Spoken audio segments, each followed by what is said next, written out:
सासू माँ ने ही ससुर जी की इमेज खराब कर रखी है। मम्मी आप फिक्र मत करो, मैं मायके आने की कोशिश करती हूँ। आज मैं सीधा ससुर जी से बात करूँगी। बहुत हो गई उनकी मनमानी, भला ये भी कोई बात हुई। मेरे पापा हॉस्पिटल में एडमिट है और वो है कि मुझे जाने ही नहीं दे रहे हैं। इतनी भी क्या अक्कड़ होना इंसान में।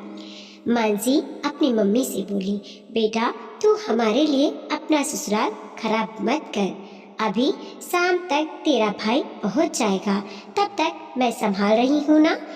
पर अगर समधी जी तैयार नहीं है तो वहाँ जबरदस्ती मत करना।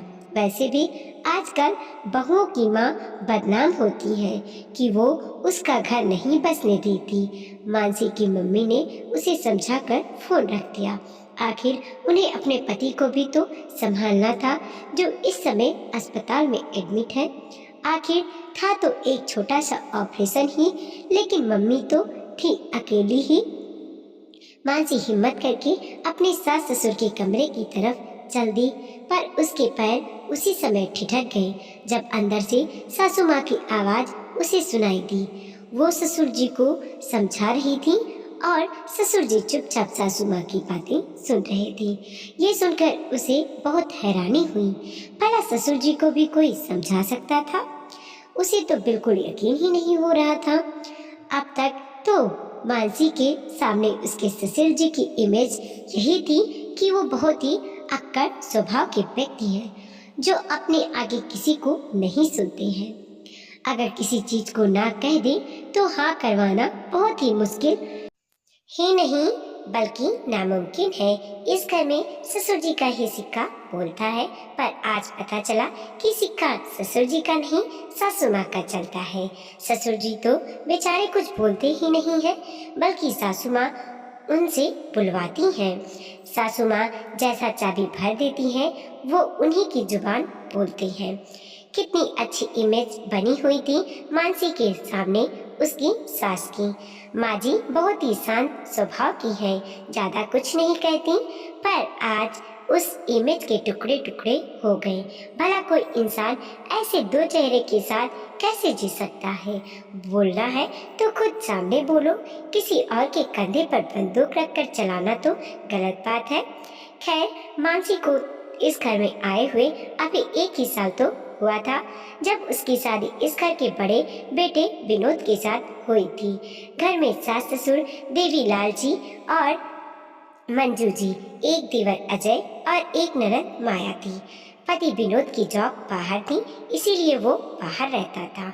महीने में एक बार आता था, वो भी 2 दिन के लिए। मानसी यहाँ अपने सास ससुर के साथ रहती थी, क्योंकि ससुर जी ने शादी के बाद उसे जाने ही नहीं दिया। यह कहकर कि पहले अपने रीति रिवाज को, अपने घर को समझो, पति के साथ तो पूरी जिंदगी रहना है। मानसी जब भी विनोद के साथ जाने के लिए पूछती या मायके 8-10 दिन रहने के लिए पूछती, तो सासू माँ यह कहकर मना कर देती कि तुम्हारे ससुर जी ने मना किया है, कहीं पापा जी मम्मी जी को 2 बातें ना सुनाए। ये सोचकर मानसी मन महसूस कर रह जाती। कई बार तो ऐसा भी हुआ है कि जब देवर और ननद ने ये पूछा कि भाभी आप हमारे साथ बाजार चलोगी क्या, तो भी मंजू जी मना कर देती, कहती कि तुम्हारे पापा जी को पसंद नहीं है बहू का यूं बाहर जाना। देखो, मैं ही कहीं नहीं जा पाती हूँ, कहीं भी जाना होता है तो तुम्हारे ससुर जी के साथ ही जाती हूँ। आखिर वो बहुत गुस्से वाले इंसान है। अब सासू माँ तो ससुर जी के साथ चली जाती, लेकिन मानसी तो इस घर में रह जाती। उसका पति यहाँ कहाँ, जिसके साथ वह बाहर भी जा पाए। महीने में 2 दिन के लिए आता है, उसमें भी कभी पापा जी को लेकर तो कभी मम्मी जी को लेकर जा रहा होता है। लेकिन आज तो उसके पापा की तबीयत खराब थी, उनका अपेंडिक्स का ऑपरेशन होना था। भैया भी घर पर नहीं था, बाहर गया हुआ था, उसे भी शाम तक ही पहुंचना था। मानसी ने मंजू जी से पूछा, तो मंजू जी ने कहा, मैं तुम्हारे पापा जी से पूछकर बताती हूँ, तब तक तुम नाश्ते की तैयारी कर लो, कहकर सासू माँ कमरे में चली गईं। नाश्ता बनाते बनाते सासू माँ कमरे से बाहर निकल कर आई। तब मानसी ने बड़ी उत्सुकता के साथ पूछा, मम्मी जी, पापा जी ने क्या कहा? क्या मैं चली जाऊं? मंजू जी ने उदास होते हुए कहा, तुम्हारे पापा जी ने मना कर दिया।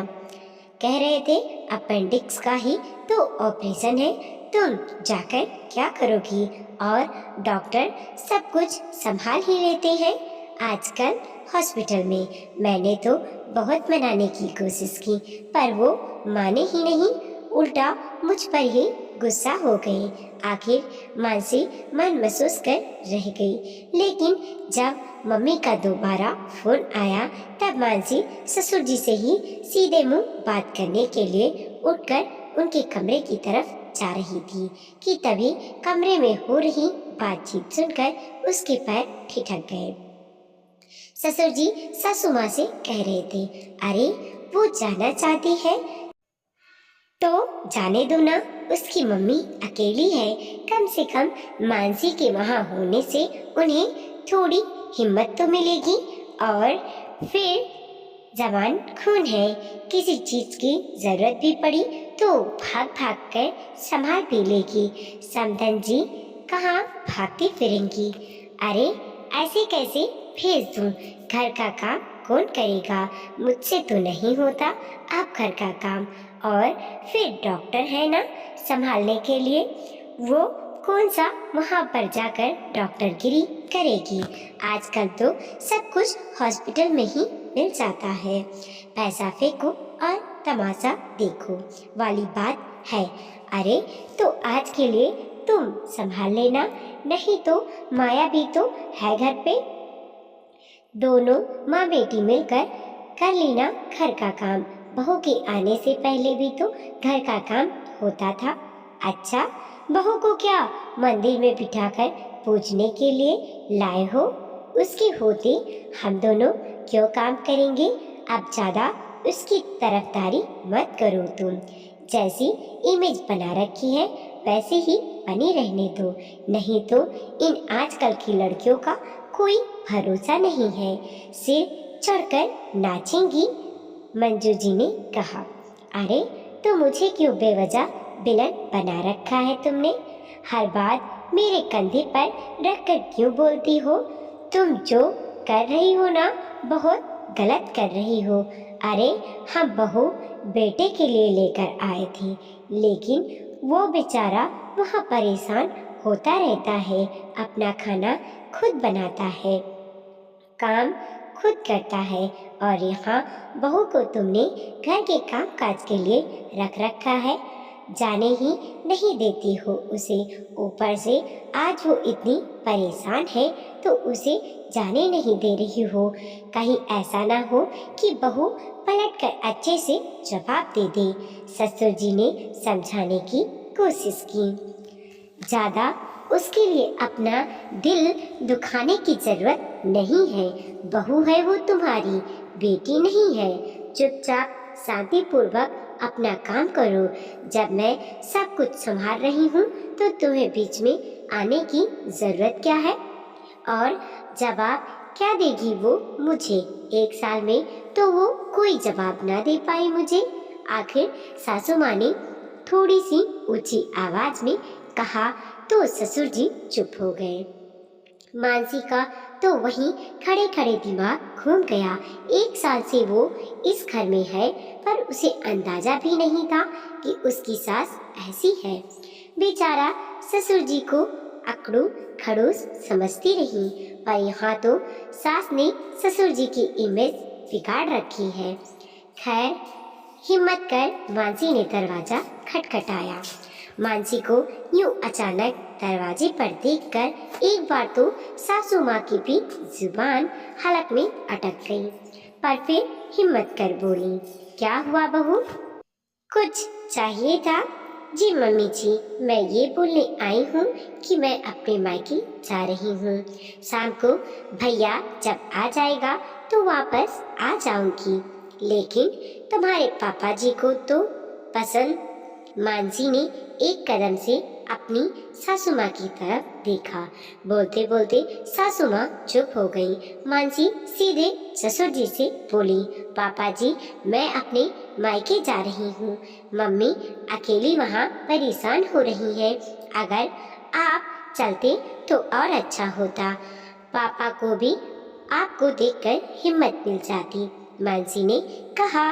तो ससुर जी ने सासू माँ की तरफ देखा। सासू माँ से कुछ कहते नहीं बना तो मानसी चुपचाप अपने कमरे में गई और तैयार होकर बाहर आ गई। उसने दोबारा ससुर जी से पूछा, पापा जी आप चल रहे हैं? तो ससुर जी ने उसके साथ ही रवाना हो गए। पर इस वाक्य के बाद मानसी कुछ दिनों बाद ही अपने पति के साथ रवाना हो गई। हालांकि सासू माँ ने रोकने की पूरी कोशिश की थी, पर इस बार तो मानसी जान चुकी थी कि मना कौन कर रहा है। इसीलिए सीधे ससुर जी से ही पूछने में उसने अपनी भलाई समझी और ससुर जी के हाँ करते ही सासू माँ कुछ कह ही नहीं पाई। वीडियो को लाइक कीजिए, कमेंट कीजिए और अपने दोस्तों के साथ जरूर शेयर कीजिए। चैनल पे नए हैं प्लीज़ सब्सक्राइब कीजिए और देखते रहिए मोटिवेशनल स्टोरी। मिलते हैं और एक नई कहानी के साथ।